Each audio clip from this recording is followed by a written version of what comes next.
Hello friends, आज हम बात करेंगे इन्वेस्टमेंट के बारे में।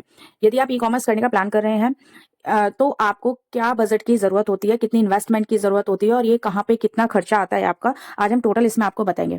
तो बहुत सारे क्लाइंट्स हैं जिनकी कॉल्स आते हैं, जिनकी बहुत सारी क्वेरीज होती है कि भाई हमारे पास इतना बजट नहीं है, हम कैसे स्टार्ट करें, हमें कहाँ कहाँ पे कितना खर्चा होगा, कैसे करना होगा, बहुत सारी चीजें। तो आज जो इन्वेस्टमेंट को लेके, बजट को लेके या खर्चे को लेके जो भी क्वेरीज हैं, आज हम इसमें आपका सबका जवाब देंगे। ठीक है, तो हम बात करते हैं। सबसे पहले स्टार्टिंग जो हमने फर्स्ट उसमें आपको बताया था, डॉक्यूमेंटेशन। डॉक्यूमेंटेशन में होता क्या है, फर्स्ट आपका जीएसटी ही है। ठीक है, जीएसटी का जो आपका खर्चा आता है वो वही आता है जो भी आपका सीए चार्ज करता है। ये 1000 से 1500 के नियर अबाउट होता है। ठीक है, ये मैं आपको अप्रोक्स आइडिया बता रही हूँ, 1000 से 1500 के बीच होता है।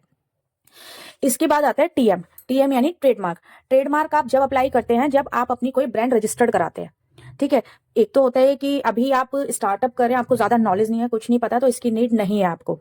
ठीक है, आपका कोई प्रोडक्ट फाइनल नहीं है, जब तक आपकी कैटेगरी, कोई कैटेगरी या प्रोडक्ट फाइनल नहीं होता, तो जब तक आपको इसकी नीड नहीं है और इसे कराना भी नहीं चाहिए। जब तक आप, यदि आपका कोई प्रोडक्ट फाइनल है कि हाँ आपको यही प्रोडक्ट सेल करना है या इसी कैटेगरी में काम करना है, तो ही आप ट्रेडमार्क के लिए अप्लाई करें फर्स्टली।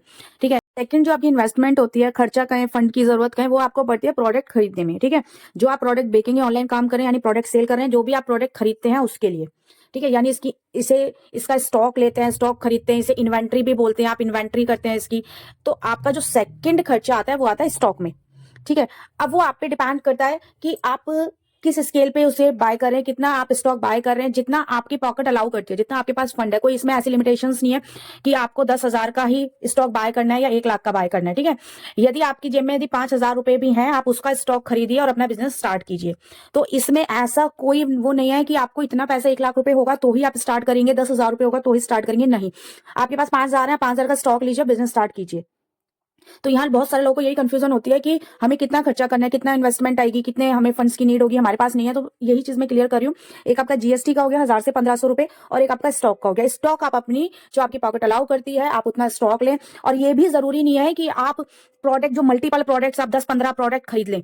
ठीक है, जरूरी नहीं होता, आपको एक ही विनिंग प्रोडक्ट चाहिए। हमें एक विनिंग प्रोडक्ट का मतलब है सिर्फ एक एक प्रोडक्ट। यदि आप स्टार्टअप करें, आपको प्रोडक्ट की नॉलेज नहीं है, फर्स्टली तो आपको ये रिसर्च करनी पड़ेगी कि आपको क्या प्रोडक्ट बेचना है। ठीक है, यदि फिर भी आप रिसर्च करने के बाद, सब कुछ करने के बाद आप प्रोडक्ट चूज भी करते हैं, तो 1 से 2 प्रोडक्ट आप लीजिए स्टार्टअप में। जरूरी नहीं है कि आप 10-15 प्रोडक्ट एक साथ उठा लें। आपके पास बजट नहीं है, कुछ भी है, आप 1-2 प्रोडक्ट लीजिए, उसका मिनिमम स्टॉक बाय कीजिए। ठीक है, 5,000 है, 7,000 है, जो भी आपकी जेब में है, उतने से आप बिजनेस स्टार्ट कीजिए और स्टार्टअप के बाद फंड को रोटेट कीजिए।